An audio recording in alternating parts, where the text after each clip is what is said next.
রাধে রাধে বন্ধুরা, আশা করি তোমরা সবাই ভালো আছো। তো শীতের শুরুতেই পড়ে গেছে পিকনিক। হ্যাঁ, ঠিকই ধরেছো, পিকনিকটা ছিল অফিস পিকনিক। আর কিছুদিন পরেই ছিল অফিস পিকনিক। তারপর আমরা বেরিয়ে পড়েছিলাম, আর দিনটা ছিল রবিবার। আর এটা না গোপগড়ের একটা জায়গা, মন্দির। গোপগড় ঢোকার মুখে সেই গোপগড় পার্কটা আছে না মেদিনীপুরে, ওখানেই প্রতি বছর অফিসের পিকনিকটা হয়। তো এবছর আমরা বেরিয়ে গেছিলাম ঠিক পিকনিকের উদ্দেশ্যে। আর ঠিক যাওয়ার সময় দেখো এই বটগাছটা দেখে না আমার পুরো অসাধারণ লেগেছে।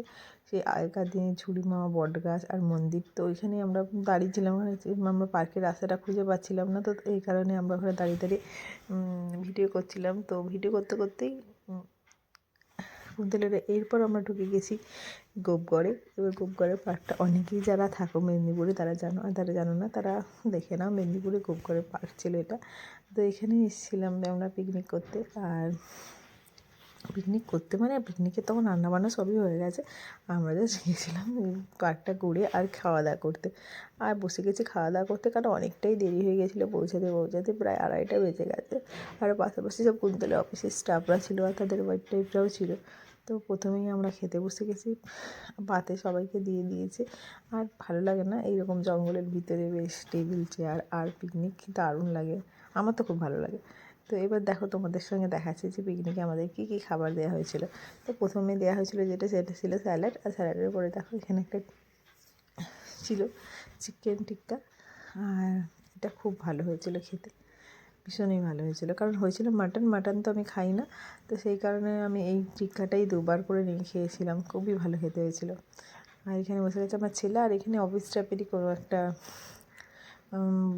বন্ধু পাতিয়েছে আমার ছেলে। আর ছিল এখানে ফ্রাইড রাইস, আর ফ্রাইড রাইসের সঙ্গে ছিল চিলি চিকেন। এই দেখো ফ্রাইড রাইস আর চিলি চিকেন পাতে পড়ে গেছে অলরেডি। তারপর কী হয়েছিল দেখো, তারপর দিয়েছিল মাটন। আমি খাই না যেহেতু, সেই জন্য আমার পাতে মাটন নেই। আমার ছেলের পাতে হয়তো আছে, সাফার করে দিয়েছে মাটন। এই যে মাটন ছিল, ও আবার দেখাচ্ছে ভিডিওতে যে মাটন শেষ হয়ে গেছে। আর চাটনি পাঁপড় তো থাকবেই। আর এখানে ছিল চাটনি পাঁপড়। তো খাওয়া দাওয়ার পরে না আমরা সব স্টাফদের সব বিভিন্ন রকম মানে ওয়াইফরা যারা ছিল তাদেরকে নিয়ে চলে গেছিলাম একটা পার্কে। এখানে পাশেই একটা পার্ক আছে, মানে গোপগড়ের ভিতরে এখানে খেলার জায়গাটাকে আছে বাচ্চা সেইখানেই পার্কে। আর সবই তখন শীতটা শুরু হয়েছে, মানে খুব একটা ঠান্ডা পড়েনি, কারণ এটা ছিল নভেম্বর মাসের ভিডিও। আর নভেম্বর মাসে তখন অতটা ঠান্ডাও পড়েনি। এখানে সব পার্কে খেলছে, কুন্তল টুকুকে ডাকতে গেছে, কারণ আমার না মেদিনীপুরে আরও জায়গায় যাওয়ার কথা ছিল। অনেক শীতের যে সিজনের গাছগুলো হয় সেগুলোও কেনার ছিল। সিজনের গাছ এবছর লাগানো হয়নি। আর ভেবেছিলাম মেদিনীপুরে একটা নার্সারি আছে, সেখান থেকেই যাওয়ার পথে গাছগুলো নিয়ে নেবো, সেই কারণে। আর তারপর দেখো মেদিনীপুর থেকে নিয়ে নিয়েছি এই শাঁখাটা। মেদিনীপুরে গেলে একটু শাঁখা আমি কিনি। তো এবারে ভেবেছিলাম মোটা শাঁখা ছিল, তো এরকম একটা শাঁখা কিনি। আর হঠাৎই রাত্রিবেলা আমার মনে হলো একটু মেহেন্দি পরি, একটু বিয়েবাড়িও আছে, তো সেই কারণে মেহেন্দি পরেছিলাম। অনেক বছর বাদে মেহেন্দি পরলাম। মেহেন্দির কোনটা না জানো তো, দুর্গা মাকে যে আমি ষোলো সিঙ্গার দিই ওইখানেই দিয়েছিলাম মাকে। তারপর থেকে ঘরেই ছিল, তো ভাবলাম একটুখানি মেহেন্দিটা পরি, কেমন লাগছে দেখো।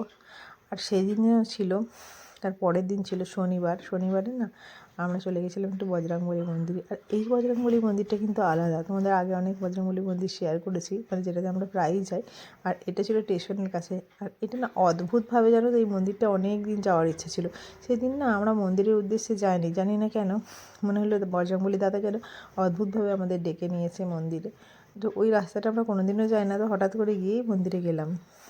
আর তারপর দেখো মন্দিরের বাইরেটা তোমাদেরকে শেয়ার করলাম, কেন মন্দিরটা তখন বন্ধ হয়ে যাওয়ার টাইম ছিল, আমরা পুজো দিয়ে বেরাতেই বন্ধ হয়ে গেল। আর বাইরে দেখো রামলক্ষ্মণ সীতার মন্দিরটা। তো ভিডিওটা ভালো লাগলে অবশ্যই একটা লাইক